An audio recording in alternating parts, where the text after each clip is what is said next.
udah ditemani sama seblaknya ini yang bentuknya segi 4 jadinya. Iya, karena gitu kalau seblak kalau udah ditempatin lama jadinya berbentuk ini. Tapi ini bisa makanya kalau dipanasin bisa digoreng lagi? Bisa digoreng lagi. Ada lagi penemuan kemarin aku bisa digoreng di deep fried gitu jadi kayak cireng, enak. Oh, itu juga enak. Namanya apa itu? Itu berarti seblak goreng. Seblak goreng. Singkatannya serong. Segor apa ya? Seblak sorong, susah. Oke, tapi ini mau kita bahas ya. Karena katanya kamu pernah shock, pernah drop keuangannya gitu ya. Masa sih Rafael, sedrop apa sih? Dari berapa persen lah penurunannya? Tabungan sampai berapa emang? Lumayan, Karos. Waktu pandemi itu yang memang harus putar otak nih, cari duit gimana ya gitu. Karena memang benar-benar di dunia entertainnya itu bener-bener stop, nggak ada kerjaan sama 100% sekali. 100% nggak ada sama sekali. 100%. Sementara pengeluaran kamu? Pengeluaran aku waktu itu masih ada cicilan mobil. Terus sekarang di rumah juga listrik lumayan kan, nggak kemana-mana pasti otomatis listrik jadinya membengkak gitu. Akhirnya ya udah beride lah kita jualan bakso aci. Karena aku ngobrol sama adek aku, aduh ngapain ya dek, ini nggak bisa gini-gini terus, coba aja jualan apa kayak cemilan-cemilan. Itu lumayan membantu untuk kehidupan sehari-hari aja jualan buat bakso aci. Tapi belum sempat bikin konten tuh ya? Belum boro-boro kepikiran bikin konten, yang ada stres, aduh ini gimana ya. Itu bikin sendiri acinya atau bikin sendiri, Karos, bulet-buletin sendiri, terus paling sama manajer aku tuh boy band bakso aci astaga. Tapi katanya Bun, waktu kamu masih di Smash pun kadang-kadang kamu pulang juga bantu jaga toko bapak. Oh, kalau di Smash nggak sempat boro-boro ya? Kalau misalnya pulang kampung iya. Kalau pulang jualan kampung, apa? Bapak di toko apa? Papa jualan baju sama kain di Garut. Baju sama kain. Itu waktu udah terkenal pun kamu masih kalau pulang selalu ikut? Selalu. Terus kalau mama juga kan ada bisnis, bukan bisnis ya, punya kedai sendiri lah, kedai makanan ya. Kadang-kadang nggak bantuin mama, bantuin papa atau bantuin itu udah terkenal tuh? Udah. Makin rame nggak tokonya atau jadi nggak kenal kamu? Jadi nggak, ya, kok ada di toko rame ini? Tapi bukan yang beli, rame yang nganterin foto aja doang. Ya rugi dong ya. Rugi. Nah, iya betul. Sesusah itu Rafael. Padahal sementara kita pernah wawancara dengan anak Smash yang lain ya. Mereka memberi kesaksian bahwa Coco ini adalah salah satu yang paling wise ketika banyak uang. Itu yang nggak pernah beli barang mahal, branded apa segala macam. Dalam pengeluaran itu lebih wise gitu loh. Iya.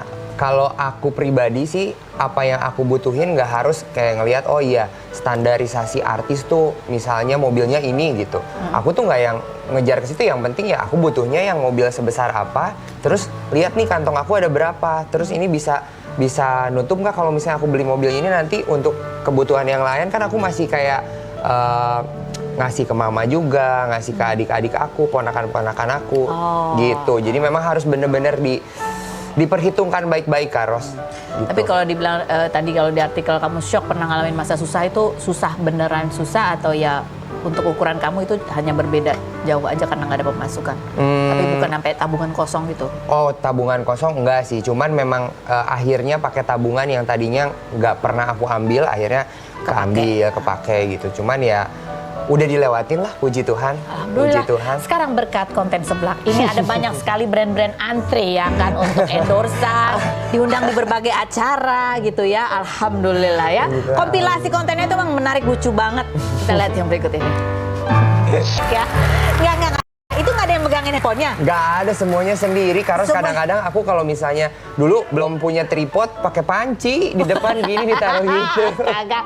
Terus udah gitu kan, kadang-kadang suka ada tukang apa lewat masuk bunyinya. Nah itu selalu kadang-kadang kan memang kalau di rumah kan tetangga-tetangga kita nggak bisa kontrol juga, nggak mungkin aku bilang kayak jangan berisik, tetangga tolong ya silent saya mau bikin video, enggak. Jadi kadang-kadang natural aja. Karena ada keluarga kamu lewat itu juga natural aja tuh. Itu natural aja. Adik kamu lewat gitu. Iya, itu natural. Ponakan minta susu gitu. Itu ya udahlah, mau gimana lagi. Tapi iya, ini dengan ini berkah pemasukan lebih besar dari sebelum pandemi. Tuhan, nggak serius Tuhan. Lebih besar dari waktu sebelum pandemi. Iya. Iya. Luar biasa. Tapi ngomong-ngomong, ini juga ada sebuah fakta baru nih. Katanya kamu pernah kerja di Korea 1 bulan. Itu setelah pandemi. Itu setelah lewat 6 bulan aku nggak dapat apa-apa, akhirnya aku ada dapat tawaran untuk syuting di Korea waktu itu. Itu juga memang itu proyeknya sebenarnya sebelum pandemi mau jalan, cuma ternyata ke pending akhirnya kayak itu juga kayak bener-bener yang dapat sesuatu yang akhirnya gitu, meskipun harus sebulan di Korea, 2 minggu untuk karantina terus kerja 2 minggu, ya itulah. Syuting akhirnya. Syuting? Akhirnya dapat lagi gitu. Acting gitu? Enggak, ada acara variety show. Variety show. Oh, terus kenapa nggak lanjut lagi apa gitu kamu di sana melamar-lamar jadi boy band di sana gitu? Enggak lah, udah nggak masuk umurnya harus, terus bahasanya juga kan susah. Bahasanya gitu. susah juga. Susah, ya pakai bahasa kamu lah, itu kan mirip-mirip kalau dilogatin Korea. Oke, mari kita coba ya. Kita review dulu. Silakan. Setelah yang berikut ini kita kembali jangan kemana-mana, tetap di sini.